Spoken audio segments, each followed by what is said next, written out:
Welcome back दोस्तों। आज मैं आपके सामने रिसेंटली मलयालम लैंग्वेज में रिलीज हुई एक ड्रामा सस्पेंस मूवी को लेकर आया हूँ। इसका नाम है कल्लम। तो अब चलिए फटाफट से वीडियो को स्टार्ट कर लेते हैं। उससे पहले लुटा दो प्यार, फॉलो ऑन इंस्टाग्राम। कहानी की शुरुआत में ही श्रीकुटी नाम की एक टीनेज लड़की को दिखाया जाता है। श्रीकुटी की स्कूल खत्म होने के बाद वो अपने घर जाते समय एक दुकान में आकर कुछ चीजें खरीदकर वापस अपने घर पर चली जाती है।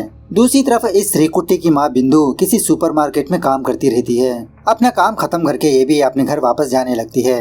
घर जाते समय श्रीकुटी ने जिस दुकान से कुछ चीजें खरीदा था वो दुकान वाला बंदा बिंदु से बात करने लगता है कि अभी थोड़ी देर पहले श्रीकुटी मेरी दुकान पर आकर कुछ चीजें लेकर गई। मतलब बिंदु का इस बंदे की दुकान में खाता होता है। और उसी तरह ये बंदा अपने मोहल्ले के एक इंसिडेंट के बारे में बताने लगता है कि एक छोटा बच्चा पानी में गिर गया, लेकिन लकीली उसकी जान बच गई। उसके बाद बिंदु और आगे जाने के बाद एक और औरत से बातचीत करने लगती है। फाइनली अपने घर के पास आकर श्रीकुटी को बुलाने लगती है, लेकिन श्रीकुटी तो अपने बिस्तर पर लेटी होती है। जब उसके पास जाकर जगाने की कोशिश करने लगती है तो शॉकिंगली श्रीकुटी मर चुकी होती है। इसके गले में रस्सी भी होती है। ये देखकर बेचारी बिंदु बहुत फूट फूट के रोने लगती है।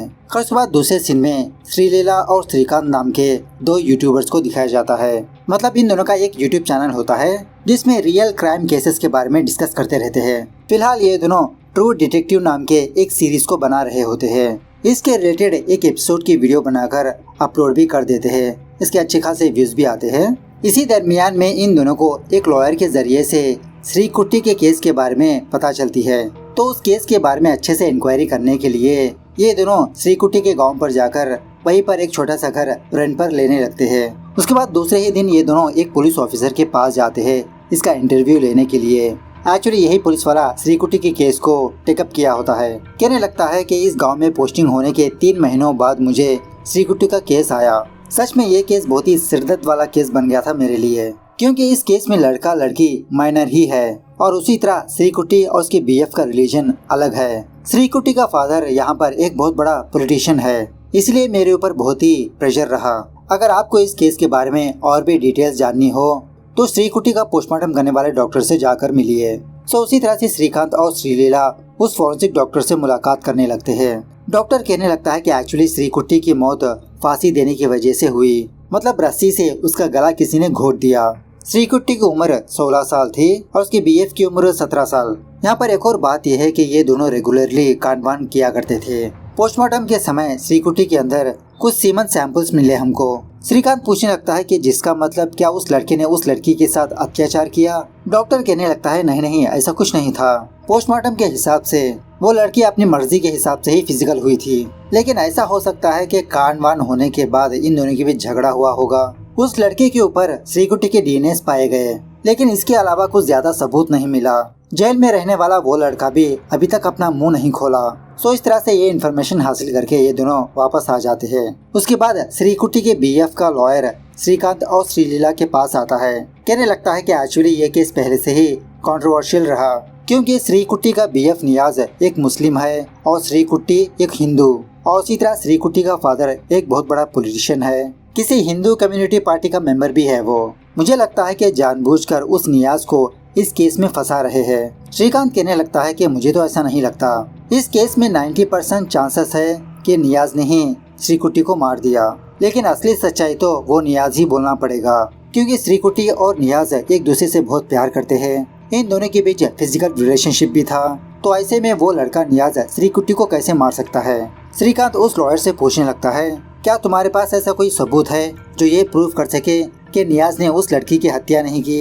लॉयर कहने लगता है कि मेरे पास तो ऐसा कुछ खास सबूत नहीं, लेकिन मुझे एक इंटरेस्टिंग खबर पता चली। श्रीकुटी की हत्या दोपहर के 2:30 बजे से लेते हुए 3 बजे के आसपास हुई थी। उस टाइम वहाँ पर जोरदार बारिश भी हुई। तो बारिश होने की वजह से उस टाइम नियाज अपने फ्रेंड के घर पर मौजूद था। ये बात नियाज के फ्रेंड नहीं बताई। तभी श्रीलीला कहने लगती है नहीं नहीं, उस लड़की की हत्या जरूर उस नियाज ने ही किया होगा, और वो भी पक्का प्लानिंग के साथ। लॉयर कहने लगता है ठीक है, तुम्हारी बात को मान लूंगा मैं, लेकिन अगर तुम लोगों को इसके बारे में कुछ सबूत मिले तो मुझे बताना, और उसी तरह से मुझे भी कुछ सबूत मिलेगा तो मैं आपको इन्फॉर्म कर दूंगा। खरिया होने के बाद श्रीलीला श्रीकांत से कहने लगती है कि मुझे लगता है कि श्रीकुटी और नियाज के बीच फिजिकल रिलेशनशिप होने के बाद उस नियाज ने श्रीकुटी को मार दिया होगा, क्योंकि हादसे के बाद नियाज का फोन स्विच ऑफ है। आजकल के टीनेजर्स के हाथों में हमेशा फोन रहता है, तो ऐसे सिचुएशन में नियाज का फोन इतने घंटों तक स्विच ऑफ रहना ये शॉकिंग बात है ना। उसके बाद श्रीकांत और श्रीलीला बिंदु के पास जाते हैं। वही श्रीकुटी की माँ पूछने लगते हैं कि आपको क्या लगता है कि आपकी बेटी को उस नियाज ने ही मारा होगा। बिंदु कहने लगती है कि मुझे ये बात बिल्कुल भी पता नहीं थी कि मेरी बेटी का बीएफ है। पुलिस वालों ने इसके बारे में हम लोगों को बताया था। मैंने सुना है कि उस लड़के की उम्र 17 साल है, मतलब माइनर है। शायद वो लड़का बच जाएगा। श्रीकांत और श्रीलीला बिंदु को समझाते हुए कहने लगते हैं कि आप रोइए मत, उस नियाज को जरूर सजा मिलेगी। बाद में ये दोनों श्रीकुटी के फादर के पास जाते हैं इंटरव्यू लेने के लिए। श्रीकुटी का फादर कहने लगता है कि मेरी बेटी बहुत ही मासूम है, उस नियाज ने ही मेरी बेटी को भड़काया। अगर वो जेल से बाहर आएगा तो मैं खुद उसे मार कर मैं जेल चला जाऊंगा। घर वापस आने के बाद श्रीकांत श्रीकुटी के फादर की वीडियो बार बार देखते हुए श्रीलीला से कहने लगता है मुझे लगता है कि श्रीकुटी के फादर ने इंटरव्यू में जो भी कहा वो सब कुछ झूठ है। शायद श्रीकुटी के फादर ने ही अपनी बेटी को मार दिया होगा। शायद उसको ये बात पता लग चुकी होगी कि इसकी बेटी एक मुस्लिम लड़के नियाज से प्यार कर रही है। अगर ये बात इसके कम्युनिटी में पता चलेगी तो इसकी इज्जत की तो धज्जियां उड़ जाएंगी। सो अपनी इज्जत को बचाने के लिए अपनी बेटी को ही मार के वो इल्जाम उस नियाज पर डाल दिया होगा। उसी वक्त नियाज का लॉयर श्रीकांत को फोन करके कहने लगता है कि तुम्हारे लिए एक खुशखबरी है, वो नियाज सच बताने के लिए रेडी हो चुका है। सो उसी वक्त श्रीकांत और श्रीलीला उस नियाज से मिलने के लिए जाते हैं। श्रीलीला उस नियाज से पूछने लगती है कि तुमने तो उस श्रीकुटी को बहुत ही प्लान बनाकर मार दिया। नियाज कहने लगता है कि मैं क्यों उस श्रीकुटी को मारूंगा, मैं तो उसे अपनी जान से भी ज्यादा प्यार करता हूँ। इस तरह से उस दिन जो हुआ वो बताने लगता है। कहने लगता है कि उस दिन सैटरडे होने की वजह से मैं स्कूल नहीं गया। श्रीकुटी तो स्कूल गई थी और मैं उसके घर के पास इंतजार कर रहा था। उसके इलाके में एक पागल बंदा रहता है। श्रीकुटी उस पागल बंदे को देखकर डर के मारे वापस अपने घर के पास आ गई। मैं श्रीकुटी को संभालने लगा कि वो पागल बंदा तो बहुत ही अच्छा बंदा है, वो तुम्हें कुछ नहीं करेगा। उसके बाद ये दोनों श्रीकुटी के घर के अंदर जाकर थोड़े बहुत बातचीत करके रोमांस भी करने लगते हैं। यह होने के बाद नियाज अपने फ्रेंड के घर पर चला गया। जब नियाज अपने फ्रेंड के घर पर गया था उसी वक्त जोरदार बारिश स्टार्ट हो गई। एक्चुअली इन दोनों का शॉपिंग पर जाने का प्लान था, लेकिन बारिश की वजह से थोड़ी देर वहीं पर रुक गए। बारिश खत्म होने के बाद ये दोनों शॉपिंग पर गए। वापस आने के बाद इन लोगों को श्रीकुटी के बारे में पता चला। जब तक नियाज उस सदमे से बाहर आता उसी वक्त पुलिस वाले नियाज को गिरफ्तार कर ले जाते हैं। श्रीलीला पूछने लगती है चलो मान लेते हैं कि तुमने श्रीकुटी को नहीं मारा, लेकिन तुम्हारा फोन स्विच ऑफ क्यों रहा। नियाज कहने लगता है कि एक्चुअली मेरे पिताजी इस दुनिया में नहीं है, मेरा एक बड़ा भाई है कि सारी जिम्मेदारी वही उठाता है। मैं हमेशा फोन में बिजी रहने की वजह से मेरा बड़ा भाई मुझ पर गुस्सा करके मेरे फोन को तोड़ दिया। उसके बाद श्रीकांत और श्रीलीला नियाज के घर पर जाकर नियाज के बड़े भाई से इंटरव्यू करने की कोशिश करने लगते हैं, लेकिन ये बंदा इन दोनों पर गुस्सा करने लगता है। मैं जिसे चाहे उसके सवालों को जवाब नहीं दूंगा, स्पेशली यूट्यूबर्स को। प्लीज आप लोग जा सकते हो। श्रीकांत पूछने लगता है ठीक है, क्या उस दिन आपने अपने भाई का फोन तोड़ दिया था। नियाज का बड़ा भाई कहने लगता है हाँ, वो नियाज हमेशा फोन में घुसा रहता था। उसके बाद ये दोनों वहाँ से वापस जाने लगते हैं। अभी इसी केस के दरमियान में छोटी बात को लेकर इन दोनों के बीच झगड़े होने लगते हैं। दूसरे दिन श्रीलीला अपने फ्रेंड साइकियाट्रिस्ट के पास जाकर इसी के बारे में बात करने लगती है कि मैं श्रीकांत से जुदा होना चाहती हूँ, आजकल हम दोनों के बीच कुछ ज्यादा जमती नहीं। श्रीलीला की फ्रेंड कहने लगती है कि तुम छोटी बात को लेकर इतना बड़ा डिसीजन मत लो। अरे मैं तुम दोनों को कॉलेज टाइम से जानती हूँ, तुम दोनों बहुत ही अच्छे कपल हो। एक बार तुम दोनों दिल खोल के बात करो, सारे गिले शिकवे मिट जाएंगे। लेकिन श्रीलीला इसकी बातों पर इतना ध्यान नहीं देती। दूसरी तरफ नियाज का बड़ा भाई नियाज से मुलाकात करके इसको हौसला देने लगता है कि तुम घबराओ मत, जल्दी हम दोनों बाहर मिलेंगे और तुम जो कुछ भी जानते हो वो सारी चीजें अपने लॉयर को बताते रहना। दूसरी तरफ श्रीकांत और श्रीलीला नियाज के फ्रेंड से मिलने के लिए जाते हैं। वही फ्रेंड जिसके घर में नियाज रुका था, इस बंदे का नाम होता है गोविंद। गोविंद कहने लगता है कि एक्चुअली उस दिन मैं और नियाज ने डिसाइड किया कि हम दोनों शॉपिंग पर चलेंगे। तकरीबन ये क्या 1:30 बजे हम लोग जाने वाले थे, लेकिन उसी वक्त मेरी माँ मुझे फोन करके वापस घर पर बुलाया, मतलब कुछ चीजें मेरी आंटी को देने के लिए। उसी वक्त जोरदार बारिश स्टार्ट हुई। बारिश रुकने के बाद जब हम शॉपिंग पर जाने वाले थे उसी वक्त हमको ये खबर मिली कि श्रीकुटी मर चुकी है, किसी ने उसको मार दिया। श्रीकांत पूछने लगता है कि तुम एग्जैक्टली टाइम कैसे बता सकते हो कि उसी टाइम तुम लोग शॉपिंग पर जाने वाले थे, मतलब 1:50 पर। गोविंद कहने लगता है क्योंकि उस टाइम मेरी माँ ने मुझे फोन किया था ना, तो मेरी कॉल हिस्ट्री पुलिस वालों को दिखाई। उनको बताने की कोशिश की कि उस टाइम नियाज मेरे साथ था, लेकिन पुलिस वाले मेरी बातों पर इतना तवज्जो नहीं दिया। नियाज को अरेस्ट करके ले चले गए। श्रीलीला पूछने लगती है, जब तुम वापस अपने घर पर आ रहे थे, क्या तुमने उस एरिया में कुछ अजीब की चीज नोटिस की? मतलब गोविंद का घर भी श्रीकुटी के घर के आसपास ही होता है। गोविंद कहने लगता है कि जब मैं वापस घर पर आ रहा था तो रास्ते पर मुझे दो लोग नजर आए, दुकान वाला बंदा और मोहल्ले की एक और आंटी। दूसरे दिन श्रीकांत और श्रीलीला उस मोहल्ले की आंटी से मुलाकात करके उसका भी इंटरव्यू लेने लगते हैं। बाद में ये दोनों उस दुकान वाले बंदे के पास भी जाते हैं, थोड़ा बहुत पूछताछ करने के लिए। इस दुकान वाले बंदे से पूछने लगता है कि श्रीकुटी और नियाज एक दूसरे से प्यार कर रहे थे, क्या ये चीज मोहल्ले वालों को पता थी?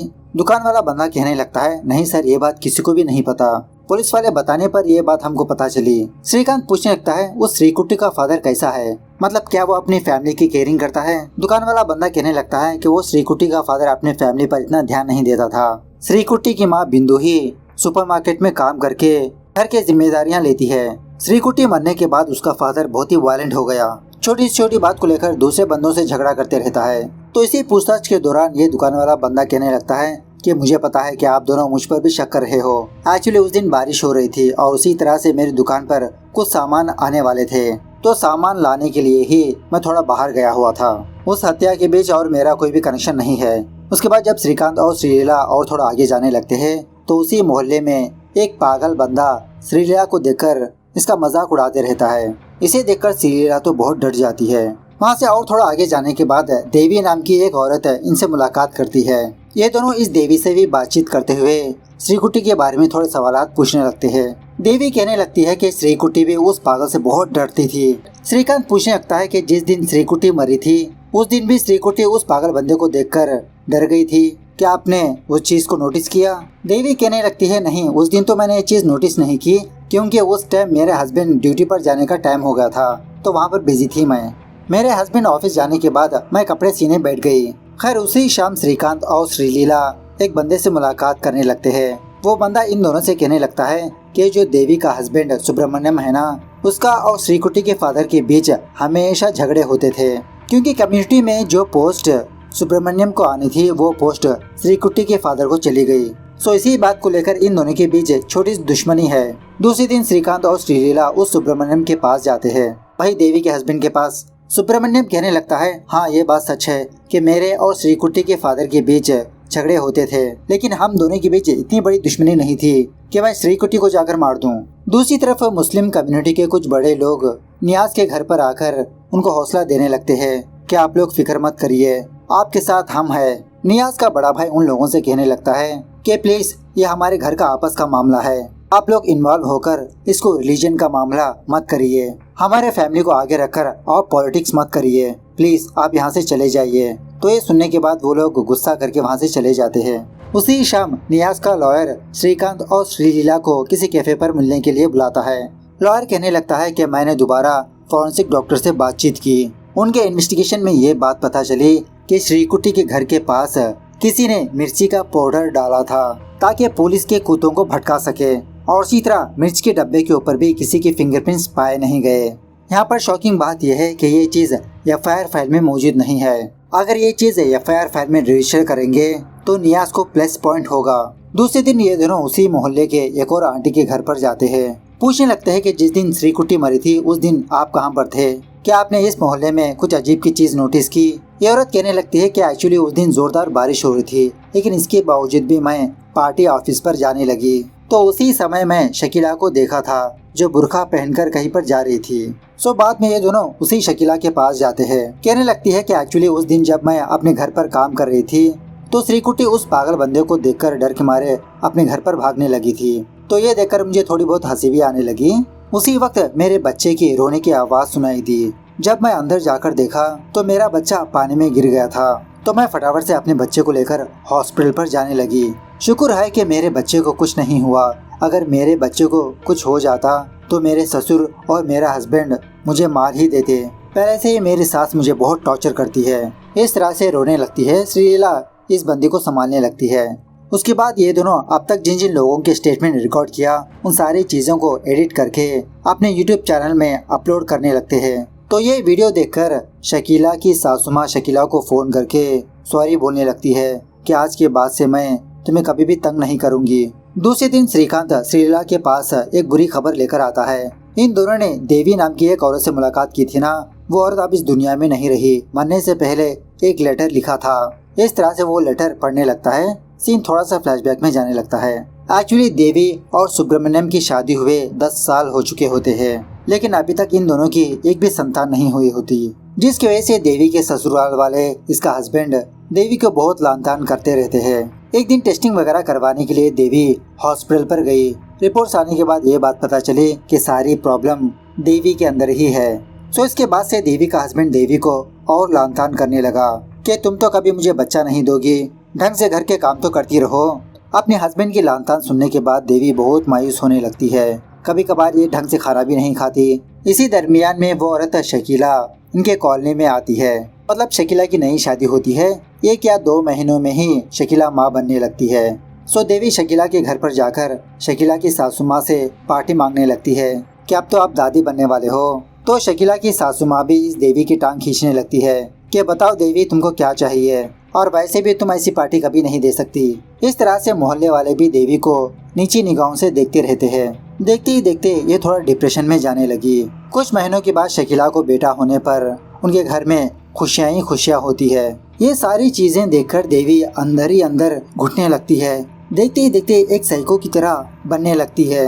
देवी सोचने लगती है कि उस शकीला के बच्चे को देखकर ही मुझे मेरे घर वाले लानतान कर रहे हैं ना, अगर वो बच्चा ही नहीं रहेगा तो। इस तरह से उस दिन जब शकीला अपने घर के बाहर कपड़े सुखा रही होती है तो ये देवी घर के अंदर जाकर उसके बच्चे को पानी में डुबा देती है। बच्चे की रोने की आवाज सुनकर शकीला फटाफट से अपने घर के अंदर जाती है तो देवी किसी भी तरह से शकीला के घर से बाहर भाग जाती है। उसी वक्त वो श्रीकुट्टी उस पागल बंदे को देखकर भागते हुए अपने घर पर आने लगी थी। तो उस वक्त देवी श्रीकुट्टी को घबराया हुआ देख ये सोचने लगती है कि शायद श्रीकुट्टी ने मुझे ये हरकत करते हुए देख लिया, इसलिए वो घबराते हुए भाग रही है। अगर श्रीकुट्टी ये बात पुलिस वालों को बता देगी तो मैं तो जेल ही चली जाऊंगी। जब श्रीकुट्टी वापस अपने घर पर आती है तो नियाज ऑलरेडी वहाँ पर होता है। ये दोनों एक दूसरे के साथ थोड़ा रोमांटिकली बातचीत करते रहते हैं। उसके बाद नियाज अपने फ्रेंड के घर पर चला जाता है। उस वक्त श्रीकुट्टी अपने घर में अकेली होती है तो देवी श्रीकुट्टी के घर पर जाकर एक रस्सी से इसका गला घोटकर मार देती है। इस घटना के बाद देवी और डिप्रेशन में जाने लगी। मतलब देवी को बहुत ही गिल्ट महसूस होने लगता है कि मैंने एक छोटे बच्चे को मारने की कोशिश की, मैंने श्रीकुट्टी को मार दिया, अब ये सारे पाप मैं उठा नहीं सकती। इस तरह से आत्महत्या कर लेती है। तो प्रेजेंट पर श्रीकांत और श्रीलीला यही सारी चीजें अपने चैनल पर वीडियो बनाकर अपलोड करते हैं। सच्चाई देखकर श्रीकुट्टी के पेरेंट्स बहुत दुखी होने लगते हैं। अब नियाज भी बाइज्जत बरी हो जाता है। अब इसी केस के दौरान श्रीकांत और श्रीलीला के बीच बहुत ही अच्छी अंडरस्टैंडिंग होने लगती है। मतलब इन दोनों के बीच जो गिले शिकवे होते हैं वो सब कुछ दूर हो जाते हैं। इस तरह से फाइनली ये मूवी यहाँ पर दी एंड होती है। सो मूवी कैसे लगी कमेंट करके बताना जरूर। मिलते हैं अगली वीडियो में, तब तक take care, bye bye, see you soon.